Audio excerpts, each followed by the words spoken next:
I'm here with Tom Knauss. Hello, How are you doing today? I'm good. How are you? I'm doing good, thank you. Let's jump right in. When did you start playing RPG? Oh wow, I first started playing. I don't know the exact date, but I'm going to try to pin it down to the late '70s, possibly early '80s. So I was a teenager. Started with, of course, Dungeons and Dragons, the basic. I believe we played the old blue box with the blue dragon, and then we tried to venture into other games. Tried to venture into Gamma World. Bought a lot of games that we never actually played, like Boot Hill and Bushido, which someone actually dug up a copy of recently. Um, and But primarily Dungeons and Dragons would have to be the main RPG we played growing up. So D&D was your most played, but what was your favorite out of those? I would have to say Dungeons and Dragons. That's why we stuck with it for so long. Um, I liked Gamma World too, though. Gamma World was fun. It was kind of more of a taking a break from Dungeons and Dragons than primary focus. World was, I think, the second one I played. I mean, I'm contemporary with Thunder the Barbarian. Remember the old cartoon Yeah, yeah. from? Yeah, for So sure. Gamma World always had that feel. So you're always like kind of drawn to it because it was like Thunder was cool. So I want to have like a Very sun cool. sword and play something in like a mutant apocalyptic world. So it kind of fit the bill. Do you have like a favorite or a lucky set of dice? I have a set of. Let's see if I can grab them. If you can see them, these are a set of wormwood, not wormwood, zebrawood dice I picked up. Zebra wood, huh? Mm-hmm. Oh, wow. Yep. It came in a nice little case, so they're like my go-to dice. They actually have a nice smell to them from the wood. Right. I was getting into stone dice. I'm sorry, stone dice for a little while, but Hmm. like like most people have learned over time, they tend to chip, Right, yeah. especially the D4 and the D6. So I've kind of veered away from the stone and gone more towards the exotic wood dice, which are pretty cool. Yeah, I haven't seen too many of those. How do they roll? They roll pretty well. Some of them can be a little. Uh, some of the D6s don't roll too well. Yeah. They can be kind of squarish, Clunky? so you may have a problem with them. Yeah, yeah, but the D20s tend to roll pretty well with the wood dice. Especially if they're slightly larger. They're more on the size. There's a few wood dice sets that are smaller than the regular polyhedrals, so those tend to not roll as well for your D20. They tend to almost like rolling like a round ball. They Oh, just yeah. kind of keep rolling until stop. So What was your first product that you wrote?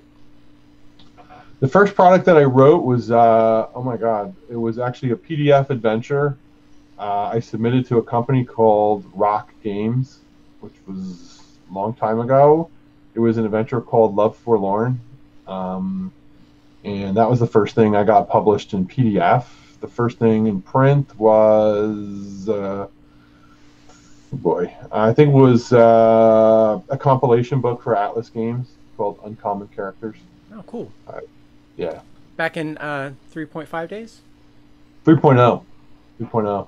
I got started Nice. in the industry around 2000, Oh, so cool. right when the OGL came out, Yeah. um, That's when it I really just opened started up. submitting. Yeah, yeah, it really opened up and gave a lot of chances for new people to get into the industry because it was such a small niche kind of business prior to that you either worked for TSR or maybe one of the other companies producing RPGs, but how Yeah. many could have there been at the time? Right. Less than 10. I think that's about right.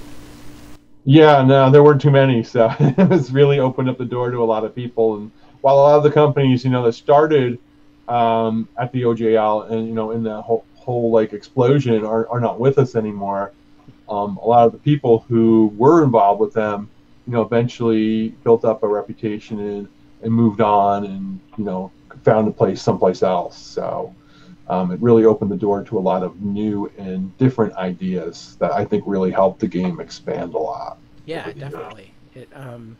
Yeah, when you open something up like that, it's gonna flood a lot of new stuff in, and I think that's good for any industry.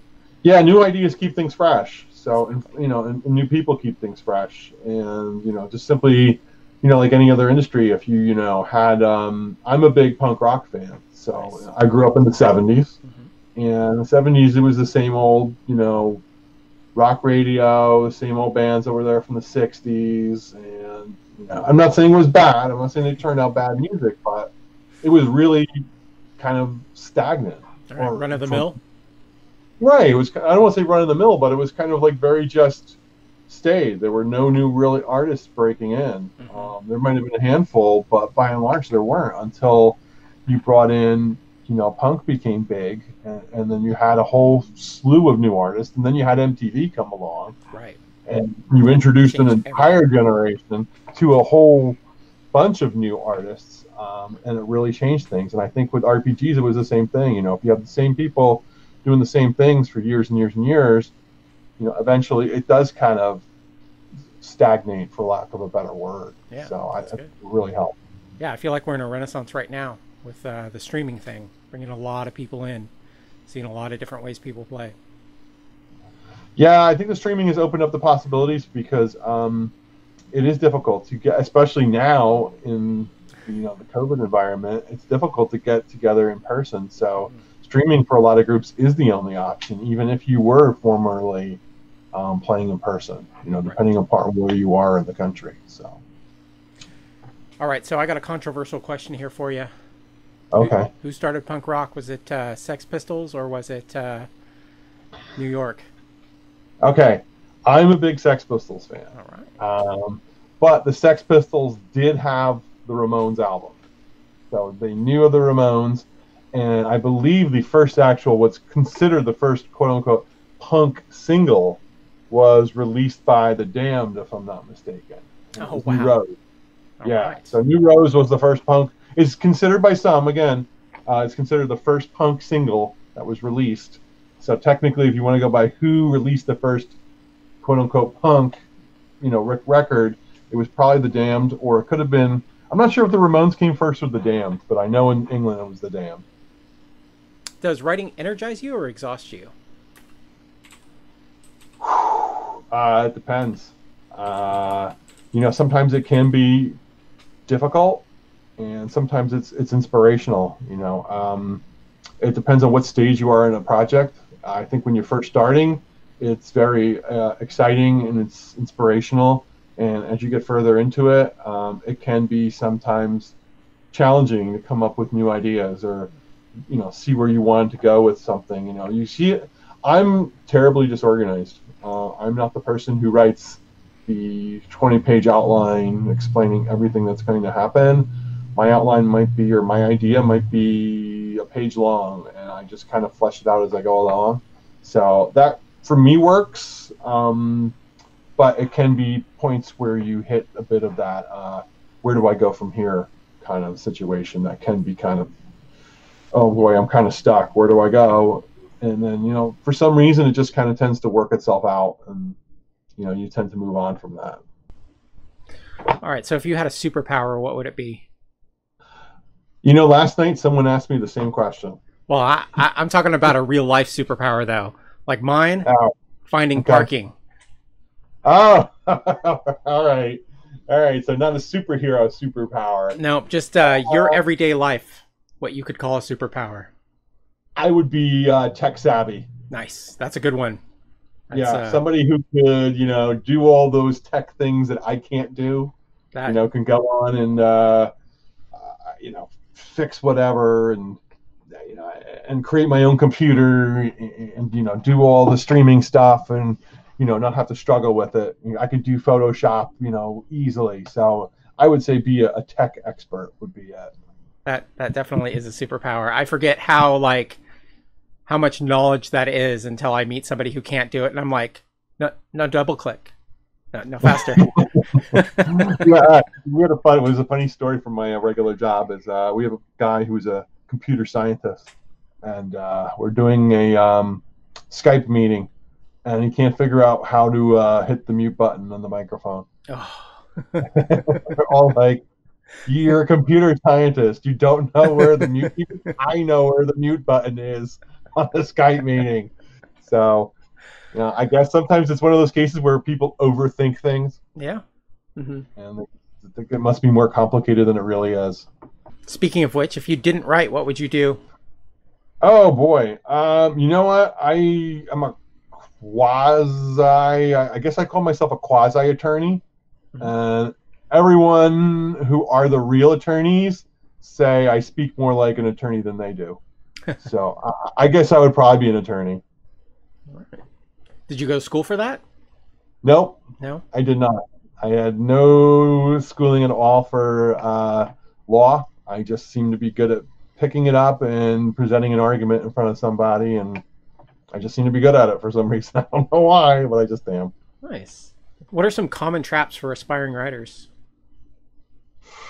I think some common traps for people are that they sometimes overthink things, like I was just saying, and they create something that's too convoluted, and somebody who's reading it, remember, you're writing for the reader, you're not writing for yourself. So if the reader can't follow what you're thinking, it's very easy to just lose interest, because I'm reading something and I have no idea what you're talking about. Right. So the advice is always keep it simple. Don't go into too much elaboration when you're doing something. And make sure that your spelling and your grammar, well, they don't have to be perfect. I mean, have to be pretty good. Right. So I'm not fixing it all the time, or so I think those are just some key things that if you're trying to break into this industry that you really have to pay close attention to. You're writing for somebody else. You're not really writing. While it's may be enjoyable for you to do it, you're not the audience I'm trying to reach. You're trying to reach the reader. Mm-hmm. And the reader needs to be able to connect with the ideas you're presenting, rather than they're so esoteric that you're the only one who gets the joke. Right. If you could tell your younger self anything, what would it be? Get a different major in college. That's that would probably definitely be a good one. I went to school and I actually took a gap year. I went out of high school and I was very good student. I was an excellent student, actually, but I was just unmotivated and didn't give a hoot. And I took a gap year, worked, and said, this really sucks. I don't want to do this.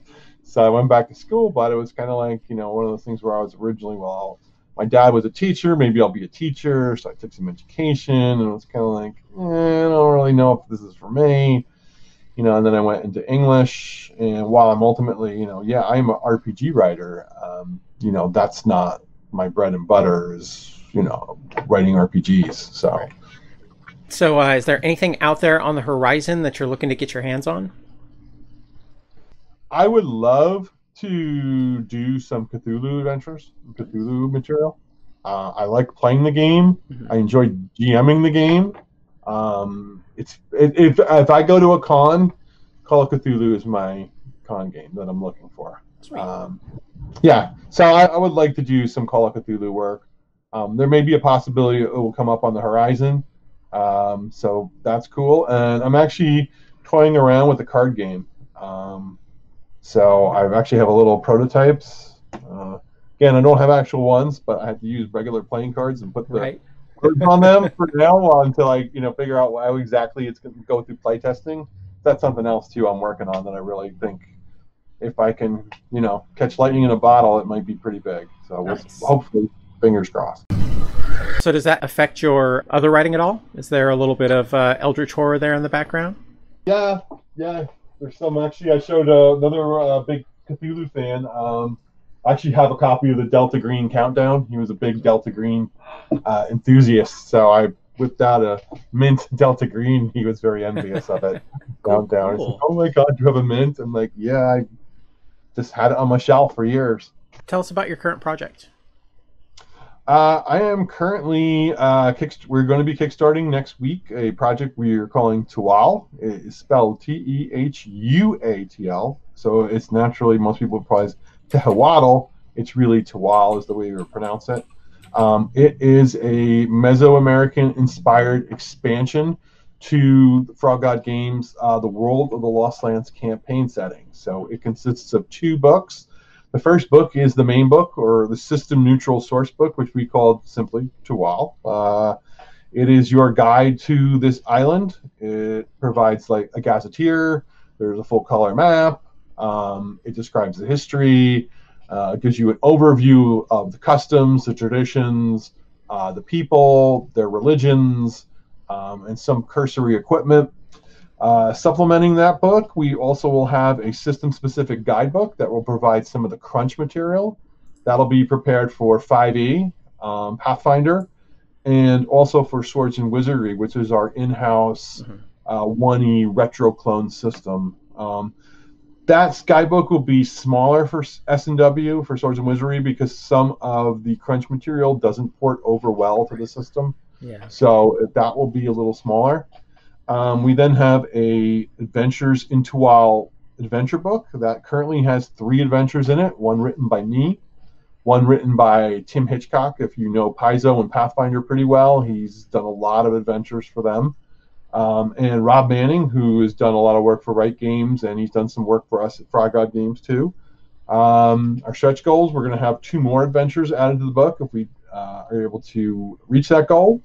And we'll also do a bestiary of new monsters that appear in this setting if we reach a stretch goal for that. So all of the material is written. There's nothing else that needs to be written at this point. A good portion of it's been edited already. Nice. And all the art is done too. So this is a project that is pretty much in the final stages. Yeah, this is not something that give us the money and we'll start writing it. This is pretty much done. And the art, I have to say, is really, really outstanding. Many of our artists are from Central and South America.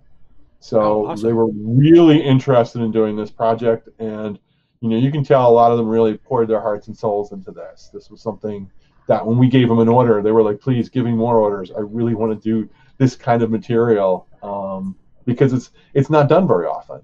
And that's really one of the things that drew me to decide to do this project. Was it's not something that's done often, and it's something we think that should have been done a long time ago, and give people an opportunity to experience a culture that's much different than most people experience and most people are familiar with. And that's really what we wanted to do. We really wanted to honor these people and respect their traditions and give you an opportunity to experience their world, but it's still fictional. So this is not role-playing in 16th century Mexico. Right.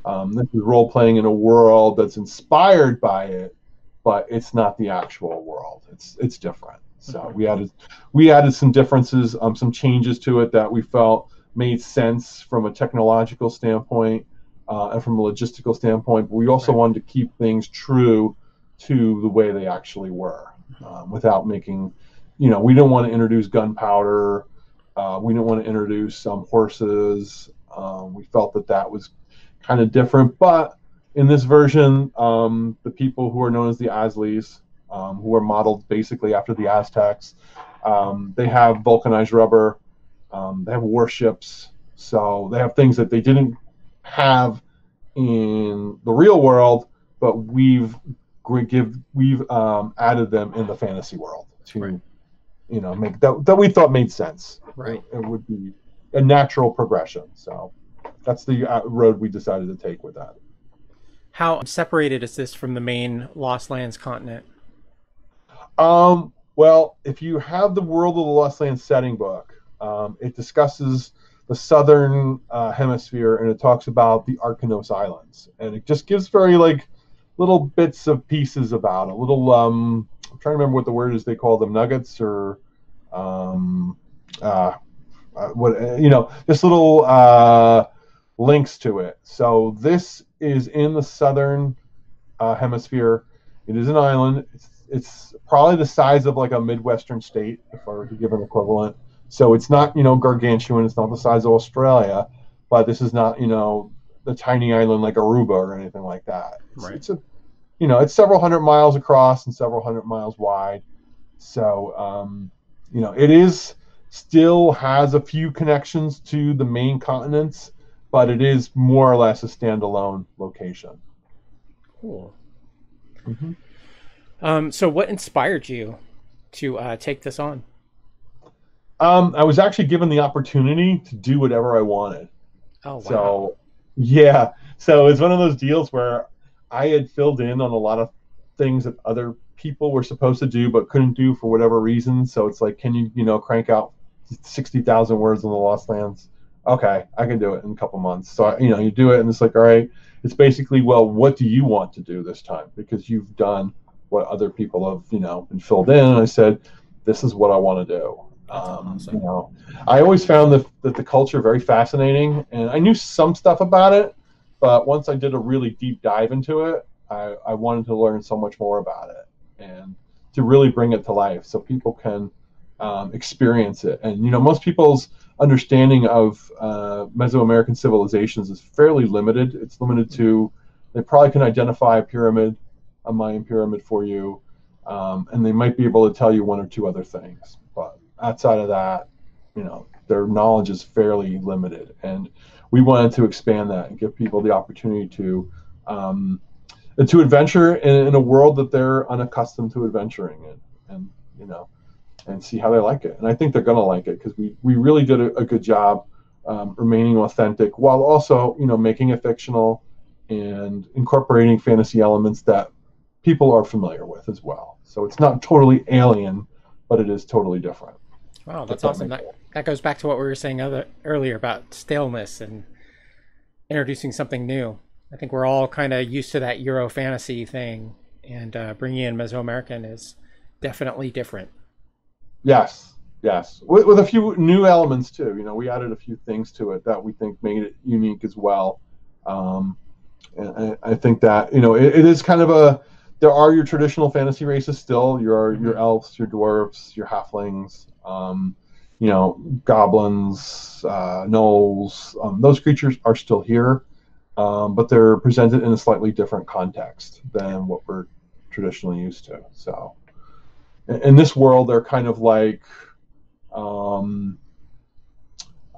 they're kind of like autonomous, but not really autonomous. So it's, as in the real Aztec Empire, the Aztec Empire was actually a collection of 3 city-states in a triple alliance. And this one, we kind of modeled it after that. It's a confederation of 4 major city-states that technically rule, but they're always, trying to get the one-up on each other. So it adds a little bit of political intrigue as well to this world that we think is pretty interesting and will keep people engaged. It's really cool. Mm-hmm. So how much knowledge did you bring to this, and how much did you have to research? Oh boy, I had to research a lot. I probably read, probably hundreds or thousands of pages of material. I watched as many programs as I could find. You'd be surprised there aren't that many. Yeah. So I probably watched, 6 to 8 hours of whatever I could find. And it's kind of interesting. I was traveling to another convention, and I stopped in the airport to get a book at the bookstore. And normally I just grab like a magazine. I'm a college football fan, so I wanted to see, what the college football preview was for this year. And they had one of those things where they had the featured book. When Montezuma met Cortez, and it was just sitting there right at the counter. And like, this is what we're featuring this month. And I'm like, oh my God, I have to get this. I almost took that as a sign that this is you are destined to do this. So, but a lot of research. The one difficult thing with this is it's really, if you're doing a modern interpretation of somebody's culture, it's easy. You can always, speak to someone. Mm-hmm. I can't speak to somebody who lived in the 16th century. Right. So, I can't say what was life like in Tenochtitlan. Well, I can speak to an ancestor, but an ancestor may not know, and the civilization as we know it, by and large is gone. Yeah.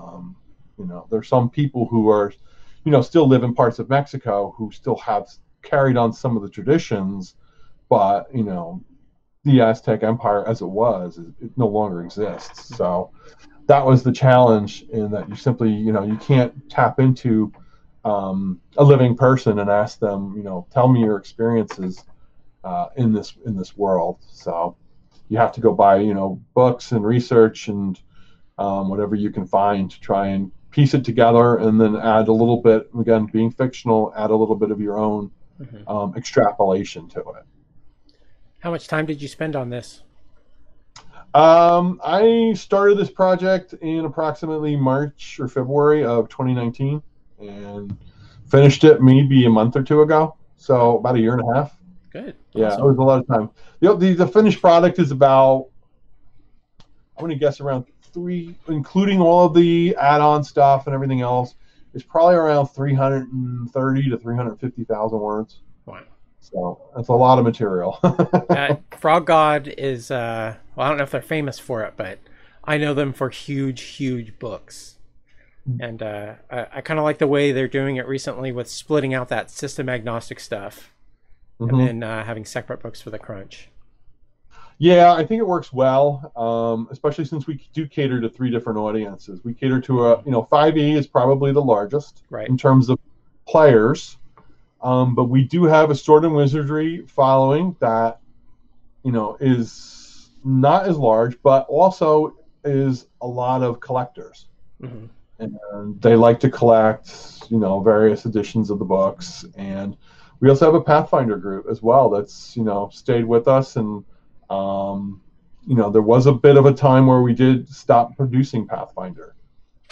After the Pathfinder 2 announcement came out, the Pathfinder 1 was like, disappeared. And there's a few books we did not produce Pathfinder for. But, our fans who are Pathfinder players and have liked our adventures, made enough, not only made enough noise, but they also bought enough Pathfinder products, again, to make it worthwhile to do it. So, we're glad they're back on board and producing material for them. And, I'm really happy about that too, because I was a Pathfinder player. Oh, yeah. I liked Pathfinder. When you're given the choice between 4E and Pathfinder seemed to be more of a playable system. But like any system, it has its pros and it has its cons. I don't want to go into an edition war, but there's just some things about Pathfinder that become cumbersome at a certain point in time when you're playing a character. Well, it's definitely very crunchy. Yes, it's very crunchy, and I think in some respects the crunch starts to break down as you hit certain levels. Yeah. And it becomes very unmanageable, and just a lot of numbers, a lot of math, a lot of keeping track of various bonuses that it can become a little unwieldy at times. And 5e, I think, did a good job in the power curve for characters in terms of it's not like Pathfinder is kind of like a power curve that goes kind of like that, the old exponential growth, whereas the 5e is kind of like that gradient where it doesn't, accelerate as quickly, and it makes it easier to run the game, but it doesn't have the modularity that Pathfinder had. In terms of, I can mix and match 3 or 4 classes to create this character that I want, whereas 5e, isn't as how can I say it, modular to let you do that. Yeah. So where can people find out more about this Kickstarter before it launches? We are going to be able to provide a preview page. So if you want to add it to the notes for this interview, that would be great. John will take care of that. Kickstarter's kind of like been a little slow in approving it. So it's been submitted. It's just we're waiting approval. So once we get it, we're hoping to launch next week, and I'm pretty confident we will. And once we do, you can go to our socials. Frog God has a page on Facebook, is probably our primary source. So you can follow us there, froggodgames.com also. But that's primarily our store, more so than our means of communicating with people. So, yeah, Facebook is probably the best way to keep abreast of everything that's going on at Frog God Games, and eventually it'll filter through to me at some point. So. All right. Well, it was great talking with you, Tom. Yeah, thanks. Nice talking to you as well, Rich. All right. I'll see you guys later.